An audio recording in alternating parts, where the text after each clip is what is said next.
Things go better with Coca-Cola. Things go better with Coke. Life is much more fun when you're refreshed. And Coke refreshes you best. It's the refreshingest. Who goes best?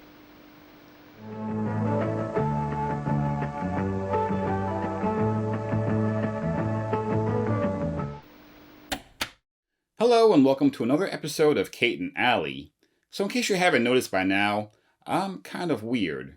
As I'm also a vinyl enthusiast, my weirdness affects my record buying habits. While my friends are flipping through the more popular bins, I'm making a beeline towards the oddball pieces of wax, forgotten children's records, obscure novelty singles, old-timey radio boners, game show theme songs, and, totally by accident, soft drink promotional records. Trust me when I say this was not a genre for which I was actively seeking, but I have an appreciation for old advertisements.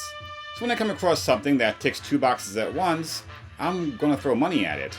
Not like they're ever that expensive. I'm usually the only one showing interest in these things. As I said, I'm kinda weird. I'd like to buy the world a home and furnish it with love. Funny to think that one of the most memorable, influential television ads of all time owes its conception to London fog. In 1968, Coca-Cola brand manager Ira Herbert conceived a new direction for the soft drink, designed to appeal to a new generation of youngsters whom he surmised were looking for an escape from not only what they perceived as the artificiality of advertising, but also an escape from the grim realities of the evening news. Coca-Cola went with the "It's the Real Thing" for this new campaign, often alongside everyday people doing everyday things while enjoying a cold bottle of Coke. It's a real thing. English pop group The Fortunes had cut several radio spots for this new campaign, including the main "It's the Real Thing" jingle. It's a real thing. On January 18th, 1971, Bill Backer, then creative director for the agency of McCann Erickson, was on his way to London to meet with his music director, Billy Davis, along with a successful songwriting team of Roger Cook and Roger Greenaway, to discuss a series of fresh spots with the new Seekers. However, heavy fog in London forced an overnight layover in Ireland. Backer returned to the airport the next day, passing time at the cafe, hoping the fog would eventually lift. He spent the previous night with fellow travelers, many of whom were vocally displeased at the accommodations. So it came as a surprise when he witnessed many of these same angry passengers suddenly socializing and laughing together. Even more importantly, he noticed that many of them were enjoying bottles of Coke while doing so. The idea that Coca-Cola was the commonality that rallied these frenzied, stranded strangers to come together as unlikely friends, even if only for a few minutes, inspired Backer to think on a global scale. Bill Backer shared his idea with Billy Davis, who was initially reluctant on the idea, opining that if he could do something for the world, he'd buy everyone a home and share with them in peace and love. This sentiment was worked into the final product. For the jingle's melody, co-writers Roger Cook and Roger Greenaway recycled their previously penned song, True Love and Apple Pie, recorded by Susan Shirley.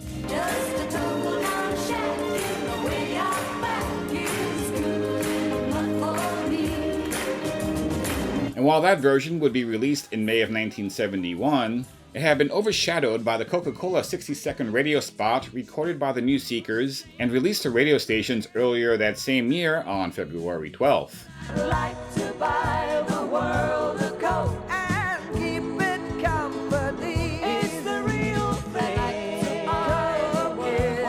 For those of you used to the television spot, you may be surprised to hear the slightly livelier sound of the radio version. And while many of Coca-Cola's North American bottlers weren't particularly keen on the song, the public response was overwhelming. The flip side of this record has A Little Bit of Sunshine, a fun bit of toe-topping folk pop. Somebody who will sit and laugh and share some Coke with you, 'cause they're the real thing. And their relaxed rendition of the It's the Real Thing jingle. See what the world wants to see is the real thing. It's interesting to note that while all three tracks on this vinyl record are the 60-second spots, this was clearly labeled as not for use on the air. A user on 45cat.com claimed these were handed out at Coca-Cola bottling plants when they visited back in 1972.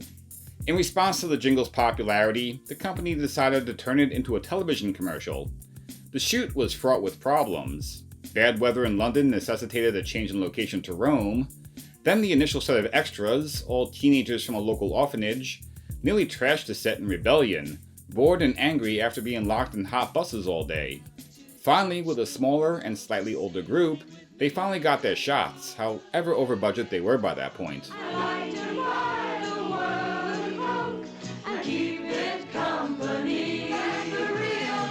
The success of the commercial inspired the songwriting team of Bill Roger to write a full-length song, adding 3 verses and removing all references to Coca-Cola. The New Seekers declined an offer to re-record the expanded version due to time constraints, so Coca-Cola put together a group of studio performers dubbed the Hillside Singers.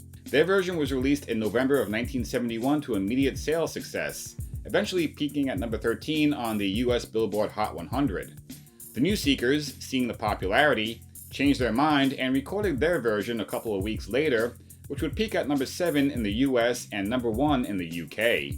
And before you jump down to the comments, yes, Mad Men final scene, we know. Now go get Pepsi for the Pepsi, bounce more, bounce to the ounce, more, bounce to the ounce. Now in the interest of equal time, let's spend a moment with Coke's biggest rival, Pepsi. More specifically, Pepsi Light. By the middle of the 20th century, America had started to become more health conscious.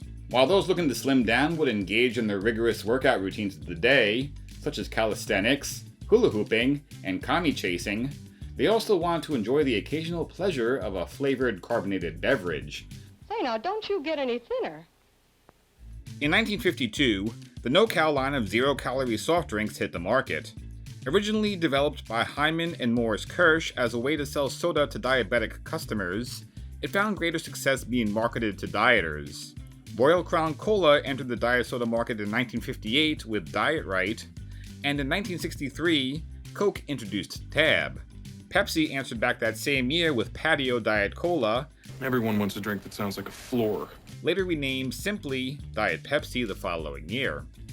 In certain countries, Diet Pepsi is referred to as Pepsi Light, which is confusing because the Pepsi Light being pitched on this record is actually an entirely different product released in the United States in 1975, completely separate from the original Diet Pepsi. It's easy to differentiate between the two. Diet Pepsi was marketed as 1 calorie. Pepsi Light, the American version, promised to only reduce those pesky calories by half. Great, great taste with half the calories. Lemony light taste with half the calories. The time is right for lemony Pepsi Light. Fun fact, most diet soda tastes like rusty scrap metal, except you don't find out until 5 minutes after you've taken a sip. At least it did for as long as diet soda used saccharin, the artificial, no-calorie sweetener.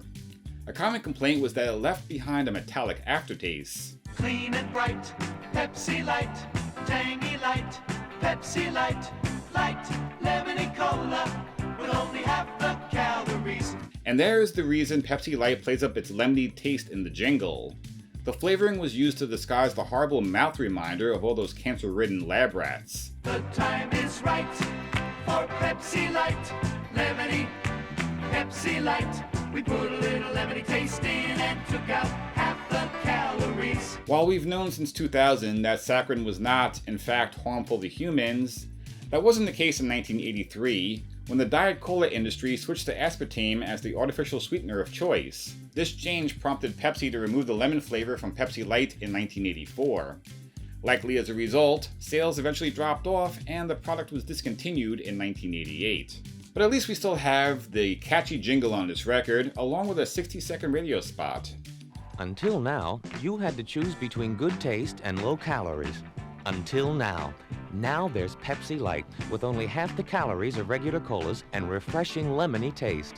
While there's no warnings about the suitability for airplay, I don't imagine this was meant for radio stations. My guess is this was a promotional piece, especially since it's packaged in the same blindingly bright blue that matches the original can design, along with some hype copy on the back. In case you're wondering, the flip side is empty with a blank white label, but they still stamped one long empty groove, which I find odd. This episode you're watching began filming on July 11th, which is quite fitting for our next record. In the late 50s, local Kansas City Dairy Queen owner Omar Needlick was having a bit of a soda fountain problem. Correctly realizing warm soda is the epitome of sadness, Omar stuck the bottles in the freezer. However, he noticed that when he opened them, the antifreeze properties of sugar turned the soda into slush, and, as it happens, customers loved this result. Realizing the potential, Needlick built a crude machine out of an automobile AC unit to churn out the frozen treat. With the popularity growing, he hired friend and local artist Ruthie Taylor, who designed the logo and gave it the name Icy. Slowly but steadily, these Icy machines were sold to several convenience stores. If it's not around the house, it's just around the corner at your 7-Eleven store. One of these convenience stores was 7-Eleven, and it was fitting considering that the chain started as the Dallas, Texas-based Southland Ice Company. In 1927, they started offering the basic staples of bread, milk, and eggs alongside their blocks of frozen water, particularly at hours traditional grocery stores were closed. By 1928, the company became known as the Southland Corporation, with the expanded chain of 21 ice stocks renamed Totem Stores. Another name change came in 1946 when it was decided to call attention to the chain's then unprecedented operating hours. 7 days a week, we open up at 7. And 7 days a week, we're open till 11. From 7. Till 11. From 7. Till 11. The convenience store model grew throughout the 50s. 7-Eleven stores were opening in more parts of Texas and soon expanding to Maryland, Virginia, and Pennsylvania. By 1963, there were 1,000 locations across the country. In 1965, 7-Eleven agreed to license Omar Needlick's Icy machines for use in their stores. After a trial run that proved successful, they decided to make it a permanent fixture. But they had to agree to some special stipulations. Specifically, 7-Eleven had to rename the beverage for exclusive use in their stores and could not compete with Icy.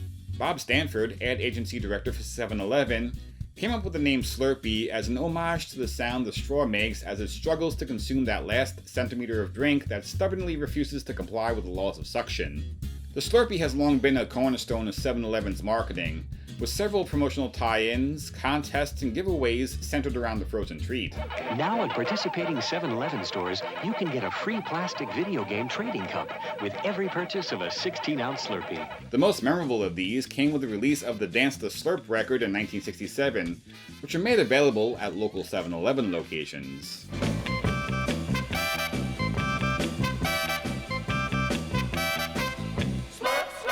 The tune, by professional jingle writer Tom Merriman, definitely sounded like a product of its time. A radio-friendly, bass-driven bubblegum dance record with a catchy beat. Interest in this promotional 45 grew when DJ Shadow and Cut Chemist used it as part of their 1999 live mix album, Brain Freeze. And while Dance to Slurp was but one of dozens of 45s used for this project, the record's image, along with 7-Eleven's uniforms and branding, was prominently used for the cover.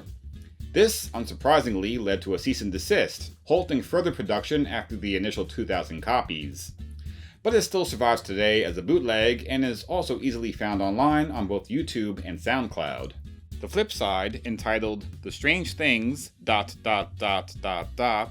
happened to the people that slurp at 7-Eleven, is a collection of comedic radio spots. And now, Billy Baggy. I got this watch for my birthday. A couple of months ago it stopped. I decided to give this slurp magic a try up at 7-Eleven. Now my watch is running fine. Listen. Guess I'm gonna have to slurp another one. They're about as humorous as you'd expect corporate joke writing to be. After slurping up at 7-Eleven, I started walking backwards. I could say that this record here is one of my favorite items in the collection, but we have to move on to our last record. But this time, instead of a 7-inch single, we have a full LP. Johnson steps in, checks the signs. Depending on your age, you may remember the infamous Cola Wars, a marketing bloodbath so notorious, it made respected historian William M. Joel's final entry in the list of fires we didn't start. Since its introduction in 1898, Pepsi had been playing catch-up to their main competitor, Coca-Cola. Their marketing strategy tended to target the younger soda drinkers, often showing their exuberant activities, soundtracked by upbeat music, alongside cold bottles of Pepsi. The company dubbed this demographic the Pepsi generation as far back as 1963. While these ads were quite successful at keeping Coca-Cola on their toes, the gloves would come off in 1975 with the launch of the Pepsi Challenge. I want you to tell me what you picked. Pepsi. Pepsi. Pepsi. And even though independent studies have claimed these sip tests were heavily flawed, it still helped Pepsi gain ground in their battle with Coca-Cola. Pepsi amped up their challenge years later. Soon it seemed like every Ed, Jim, and Joe Kilbasa would be happier drinking Pepsi. And then, most devastating of all to Coca-Cola, Pepsi signed Michael Jackson and his brothers to a $5 million endorsement deal. It's hard to explain to younger viewers exactly how huge Michael Jackson was at this point in his career. But trust me when I say it was a very good time for Pepsi, even if they did accidentally set the King of Pop on fire during one of the commercial shoots. By 1983, Coca-Cola's market share fell to under 24%. While there was more competition from diet soft drinks and other small brands, Pepsi was responsible for most of this damage. This may be why they spent the next 2 years trying to regain their prominence with a top-secret project titled Project Kansas. And in 1985, they finally unveiled their secret weapon. Introducing the greatest taste discovery in 100 years. Introducing the new taste of Coca-Cola. A change to a nearly century-old recipe seemed like a good idea at the time. Coca-Cola needed to disarm Pepsi's challenge with a formula that beat them at their own game. And indeed, the switch was successful for a time. But as the switch from old to new slowly spread across the country, the tone had changed dramatically. Coca-Cola found themselves at the receiving end of tens of thousands of angry calls and letters. They changed my Coke. Something wrong with it? I know, they sure changed it. Pepsi, of course, was enjoying all of this, publicly rousing them over this monumental stumble any way they saw how. Something big made them change. Right, big. At least that's the only rationale I could muster that explains the existence of this record.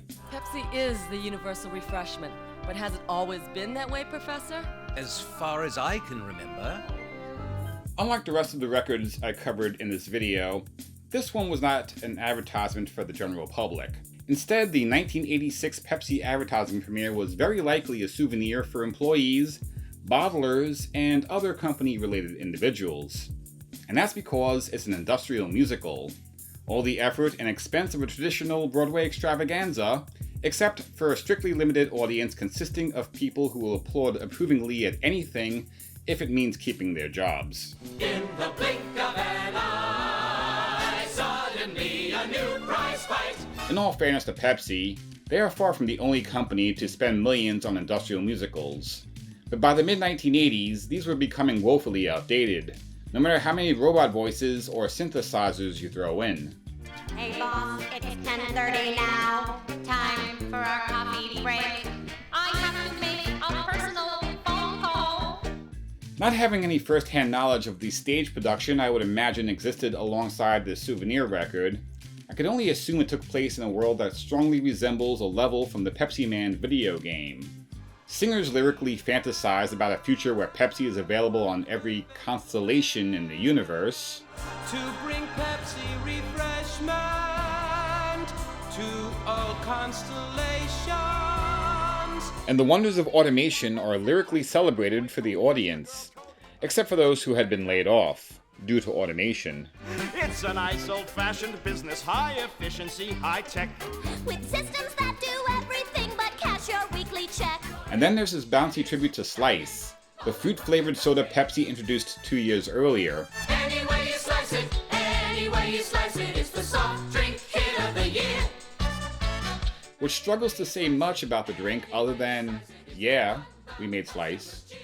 But the centerpiece of this album are the 2 tracks entitled In the Blink of an Eye, which was essentially Pepsi's musical equivalent of to Coca-Cola. First, there was old Coke that seemed as good as gold Coke, but no one said leave well enough alone. So some Atlanta smarty came up with new Coke, a hardly tried and true Coke, and made believe it was a Pepsi clone. But no one else agreed, so back. And while you can't blame Pepsi for spending what could very well have been millions of dollars on writing and producing an industrial stage musical based mostly around Schadenfreude, the reality outside of Pepsi corporate headquarters saw a very different postscript. What we didn't know was how many thousands of you would phone and write asking us to bring back the classic taste of original Coca-Cola. Well, we read and we listened. On July 11th, 1985, yes, Slurpee Day, Coke reintroduced the original formula as Coca-Cola Classic to be sold alongside New Coke. And while Pepsi's marketing team was working hard penning lyrics about their victory over a longtime rival, they failed to notice that Coca-Cola rebounded. By the end of that summer, on top of the strong approval from an appreciative public, Coca-Cola increased their market share by 9%, more than double Pepsi's 4% increase. But I guess snatching defeat from the jaws of victory wouldn't have made for good lyrics in the 1986 Pepsi advertising premiere. Not that anyone would have been able to read it, since the reflective covering shoots blinding light back into your eyes whenever you casually gaze at it. But anyway, this was my collection of soda pop records. Toe-tapping, thought-provoking, refreshing. I went ahead and put links to the full playthrough of each of these records on my other channel. And I hate to say that speculation filled in more than a few blanks in my script. So if you have additional information on any of what was covered, please share in the comments. But in the meantime, this was Dave for TeeVee Games. See you next time.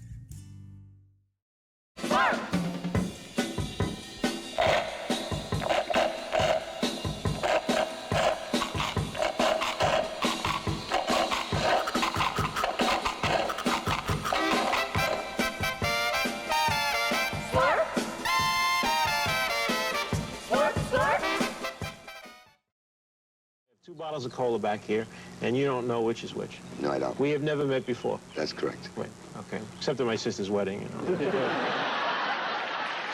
Welcome back, Carter. Has been recorded live on tape before a studio audience.